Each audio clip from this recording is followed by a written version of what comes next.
If you've been following Dr. David Sinclair's supplement protocol, you probably know that he takes 1 gram of resveratrol every day.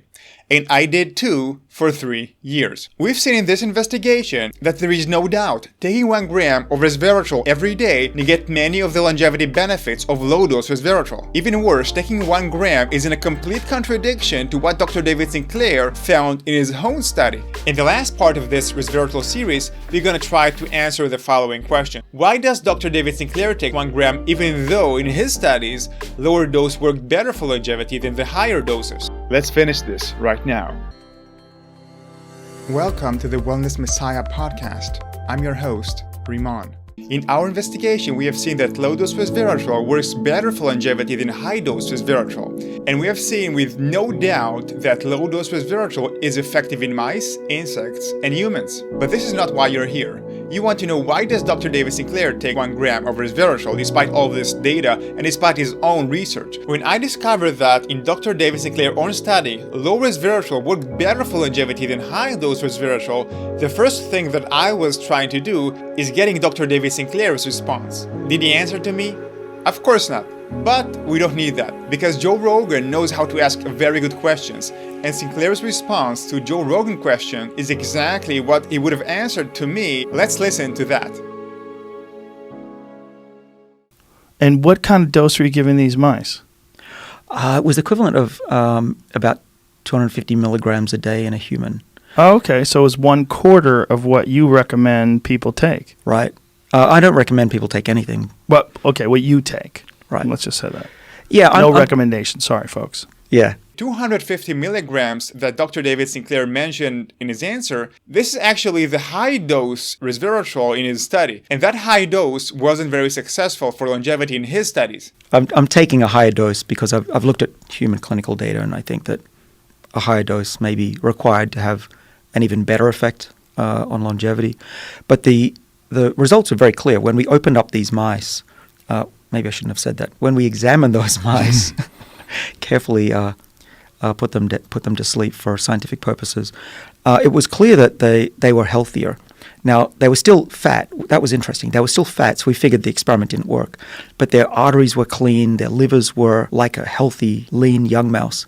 And when we looked at their metabolism, it was like a younger mouse. So here's the first clue. Sinclair mentioned that human clinical data is one of the reasons for taking a higher dose than what he used in his study. The main issue I have with this, and we're going to expand on this today, is that most of these human studies are short-term, and usually they are being conducted on unhealthy people for disease treatment, not aging. In addition, since this interview with Dr. David Sinclair came other human studies showing the opposite. In fact, in our investigation, we went through a 2021 study that showed that dose that is lower than 500 milligrams of resveratrol in humans actually achieve the best results in sugar, insulin, and average blood sugar. Now, this is just the first clue. We're going to see more from Sinclair expanding on his reasoning. At this point, you may feel unsatisfied, and maybe you want me to speculate on why Dr. David Sinclair takes such a high dose or doesn't follow what he found on his studies. And personally, I think that speculating on what other people do with their bodies is a disgusting behavior at the lowest level. However, since I am a disgusting person, let's give it a go nevertheless.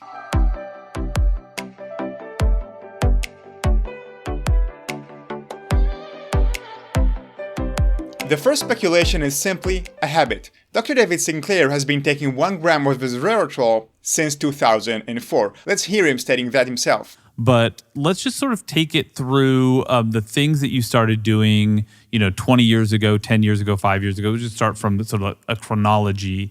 When you started investigating resveratrol, you also started taking resveratrol. And so you take about 1 gram of resveratrol every day? I do, and I've been taking that since about 2004.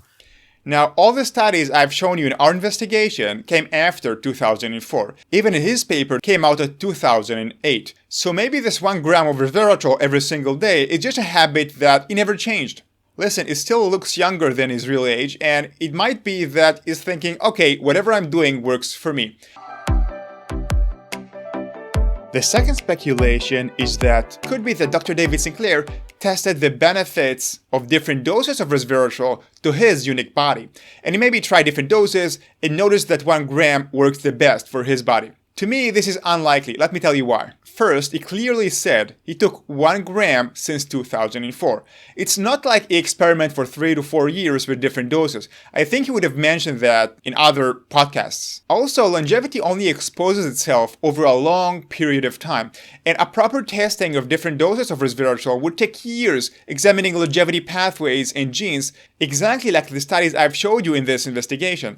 Honestly, it's very difficult to test resveratrol dose impact on longevity unless you're dedicated and takes years to do that and spend a lot of time and money on different types of tests for longevity. And besides, Sinclair himself tracks his biological age, which is in essence a combination of different parameters that we think may affect aging. And he himself said that his greatest reduction in his biological age took place after adding metformin and NMN. He never attributed this improvement for taking high-dose resveratrol, a dose he has been taking years prior to this addition of NMN and metformin. Let's hear him speaking about that. Actually, what happened was I had terrible blood biochemistry. I was eating badly. I gained weight. I wasn't sleeping. I was stressed. And those numbers just went through the roof. And I said, I got to do something. So I went on NMN and things were somewhat rectified. And then I added metformin and they really got back to my optimal. The third speculation is that Sinclair tried to copy human data dosage. This is basically what he said in Joe Rogan Interview, copying human data. Personally, I don't buy it as a good reason to increase my dose beyond what we found in the longevity studies. Here is why. Most human data is using resveratrol from doses that start from 250 milligrams up to 2 grams. However, human resveratrol studies almost always target diseases and measure reaction within several weeks or months. Nothing in the context of longevity, nor measuring the impact, long-term impact on healthy people. But why? Well, humans are expensive, and currently money goes to treating diseases, not longevity.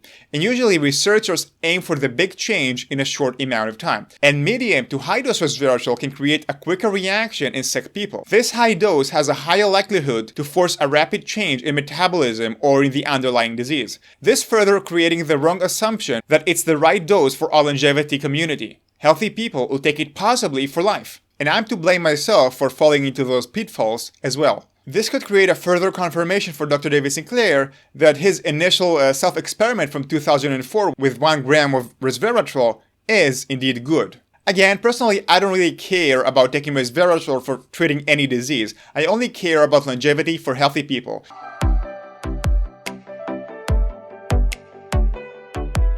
So these were my speculations. Were they correct? To find a more comprehensive response from Dr. David Sinclair, I had to go back to past interviews, and I had to dig deeper and deeper to see if there is any interview where he actually went deeper in an answer on why he takes such a high dose. And I found exactly that with November 2018 interview with Dr. Peter Attia. We're gonna cover 3 segments and we're going to analyze them together. This is the first one. Right, so the company was bought by a large pharmaceutical company. And a large pharmaceutical company looks at resveratrol and they say, this is not a drug. This is not something that we want to continue with. And so that was certainly part of the decision, I'm imagining. But they really were excited about were the new chemical entities. There were hundreds of them made that were very potent drug-like molecules that they wanted to take further, and they did take those into humans as well. And I should mention that those molecules have been in mice and Rafael Cabo. And so he's taken the same molecule that went into humans, put them into mice, these same 1-year-old mice, and found that those do live longer, even on a regular diet.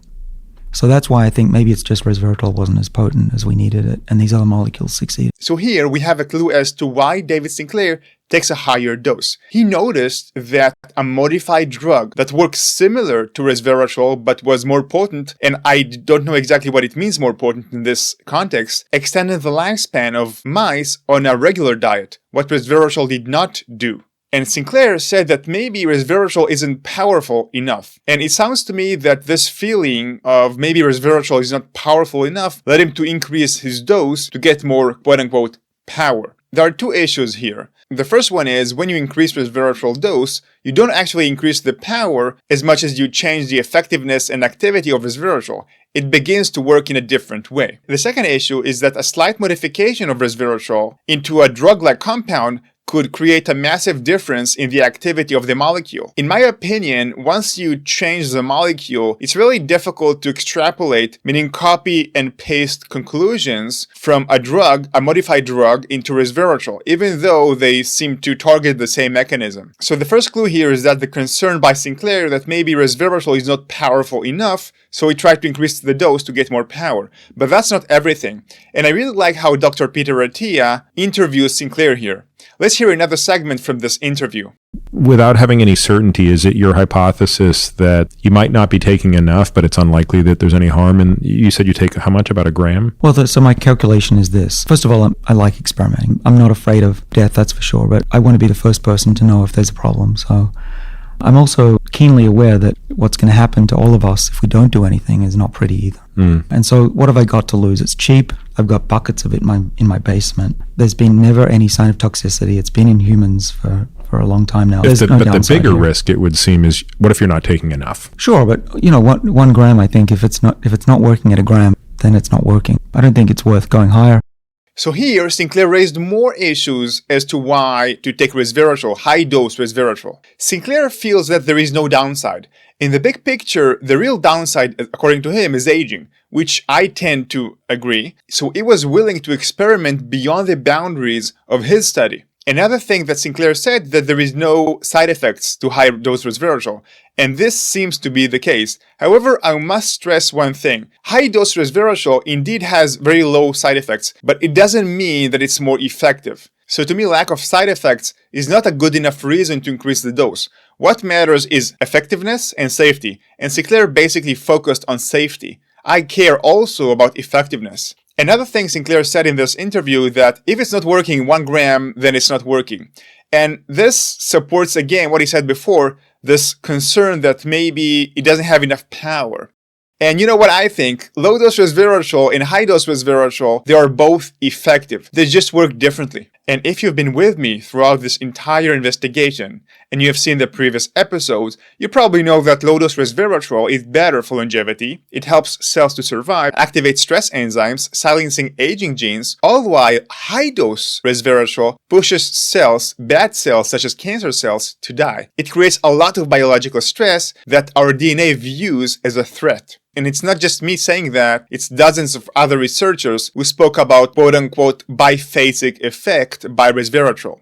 So far from Sinclair's answers, we can feel his attitude towards resveratrol. On the one hand, he's afraid he doesn't have enough power. On the other hand, he doesn't see any side effects when going up in the dose. So all in all, it seems like a good bet in his perspective. And Sinclair feels that the way to overcome the concern of power is increasing the dose. Now here's the interesting part.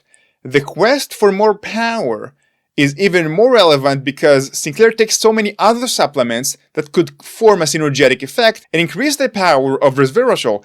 And exactly on that point, Dr. Peter Attia asked him. Let's hear that. But you take metformin as well? Yeah, quite recently. Probably at least half my colleagues that I talk to. Yeah. Now, you're only taking a pretty low dose, if I recall from at least what you said in that talk. Is that because of the additive effects potentially of resveratrol also activating AMPK? Yeah, you're exactly right. If you're starting to take combinations of molecules, like I do, you want to ramp it up. We're going into unknown territory. So, especially if there's overlap in these pathways, right? As you've alluded to. There absolutely is overlap. Anyone who says there isn't is myopic or lying. These are pathways that are additive. So it could be that taking 2 grams of metformin plus I'm taking 2 other molecules would be overdosing it. And I don't want to do that. So Sinclair said that taking high-dose metformin combined with other supplements that he takes could lead to overdosing it. And he doesn't want to do that. He basically acknowledges a synergetic effect, in essence power, between resveratrol and other supplements and drugs that he takes. And he's afraid that taking too much metformin is going to create too much power. But he doesn't apply this logic to resveratrol dose, only to metformin, which clearly has a synergetic effect with resveratrol. For example, this is the study we showed in the previous episode. I'm quoting from the previous episode study. Metformin inhibits the tumor-promoting effect of low-dose resveratrol and enhances the anti-tumor activity of high-dose resveratrol by increasing its reducibility in triple-negative breast cancer. Metformin, combined with resveratrol, exert a synergetic therapeutic effect on cancer cells and effectively prevents tumor progression. And in the previous episode, we showed that besides metformin, resveratrol forms other synergetic effects with other molecules in other supplements. So obviously we can gain more power from resveratrol, even low-dose resveratrol, by using other supplements and other molecules. And the truth is, what Sinclair said here about his concern on going to unknown territories, it gave me more certainty and more confidence on going low-dose resveratrol. Because we gain already all the longevity benefits, and it's also a hedge against these unknown territories that Sinclair mentioned. And personally, I feel more confident with low-dose resveratrol because our bodies have been exposed to this molecule for at least 2 million years. And our body's always been exposed to low levels of resveratrol, not high levels of resveratrol, which has been an experiment only in the last 20 years. Even though the side effects seem minimal. And I'm not alone here. Most of us in our longevity community, we combine multiple types of supplements because we want to activate all the longevity pathways in our bodies. And all these supplements can create a synergetic effect with resveratrol, actually increasing its power, more so to taking low-dose resveratrol.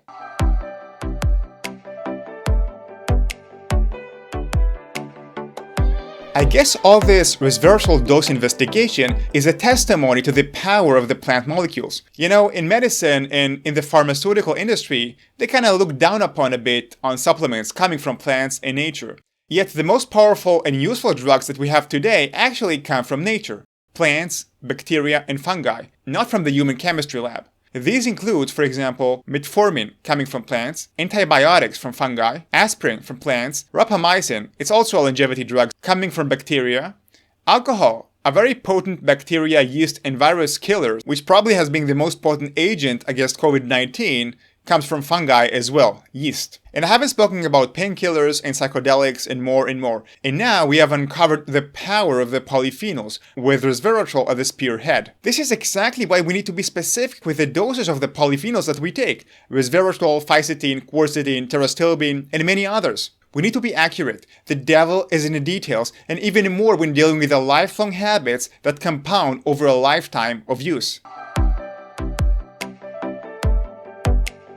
So after listening to everything Sinclair has to say about why he takes such a high dose, I'm gonna stick to what we found in our investigation. So I take low-dose resveratrol, I take it after exercise, not before, and I cycle resveratrol. At this point, you may wonder, is resveratrol the only supplement that we need to cycle? I'm asked a lot about NMN and other supplements as well. Should we cycle them? Well, it depends. Some supplements elicit a response from our DNA, and you want to cycle them to refresh this response. Some others work as nutrients, similar to water. You don't want to cycle your water consumption, you want to consume water every day. And similar with those supplements as well. In my new longevity course, there is an in-depth section into longevity supplements, and I've included all the supplements that I've been researching since 2007. We're going to discover which supplements to cycle, which ones to take every day, and you probably know that I don't work with any supplement company. I'm not an affiliate of any supplement company. If you have an interest in this course, you can access it immediately when you go to wellnessmessiah.com/course. wellnessmessiah.com/course.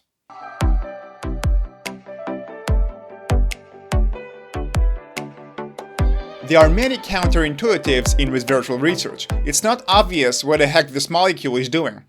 And it's even more counterintuitive for low-dose resveratrol to be so efficacious in longevity, which could explain what Dr. David Sinclair had chosen to do with his dose. Let me give you 3 reasons for that. First, if we see that low-dose resveratrol is working for longevity, and we also see that high-dose resveratrol creates additional effects in the human body, activating additional pathways, there is a natural assumption that high-dose resveratrol also covers the benefits from low-dose resveratrol. It's very counterintuitive to believe that high-dose resveratrol is worse for longevity and offsets some of the benefits that we have seen with the low-dose. I fell too for that for 3 years.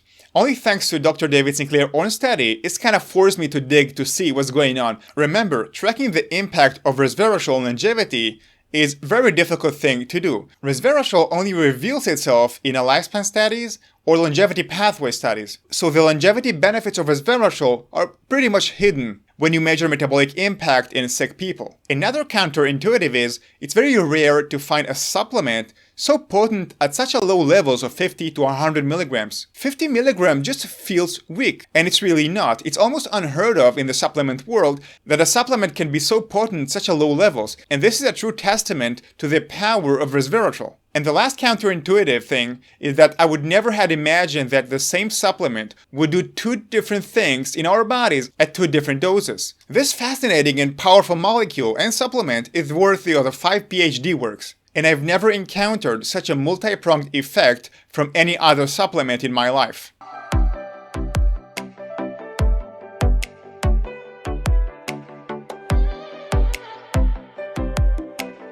Now, all this confusion around resveratrol dose actually happened for the best. Here is why. Thanks to Dr. David Sinclair's study and the investigation arising from this study, we figured out many amazing things for our longevity. We solved here additional mysteries that caused controversies in studies in resveratrol. Today we have more confidence, and I have personally more confidence, that resveratrol is a terrific anti-aging supplement, despite all the naysayers and the controversies around this supplement. And in the big picture of things, Dr. David Sinclair was right, and Big Pharma was wrong. Resveratrol activates longevity in humans, and it is one of the only few supplements that we have that activates longevity, that are good for longevity and proven to do so, not to mention the low cost of this supplement. And this investigation, all the studies that we covered together, can give you confidence about your own protocol, and now you understand exactly what this molecule does in your body. It helps with keeping the habit for a long period of time. Also, this investigation gave you an idea what's the best dose for your body for achieving the best longevity benefits and results. And of course, there is another plus. By taking low-dose resveratrol just a few times per week instead of high-dose every day, we are saving a bunch of money. You save a bunch of money, and this opens the door to invest in additional longevity supplements that can work in synergy with resveratrol. In the previous video, I showed you low-dose resveratrol products from reputable companies with a synergetic effect within the capsule, and they cost about $3 a month. You can find the labels in the previous video. And by the way, if that is not obvious, I don't cooperate or work with any supplement company, if you wondered.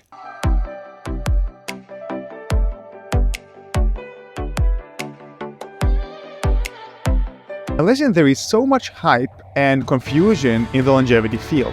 Think about the steps that you take every day to keep your body young. Are you sure that these are the absolute best steps that you can take? What if there are other things that you can do but you don't know about?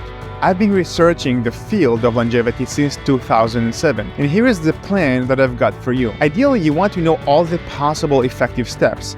Try them and choose what fits to your lifestyle. And then ideally, you'll see if the action that you're taking are moving you in the right direction. Imagine if you could take action and see how it affects your biological age. So for that, you want to measure aging and your biological age as accurately as possible. And the third step of this plan is you want to stay on top of the newest research and longevity technologies out there and use these technologies and research as fast as possible when they become available. These three aspects are exactly what we are about to cover in my newest longevity course called Project 120. You can access it immediately when you go to wellnessmessiah.com/course. wellnessmessiah.com/course. Until the next time, stay healthy, stay young, and see you in the next series of another amazing investigation into other longevity supplements and habits.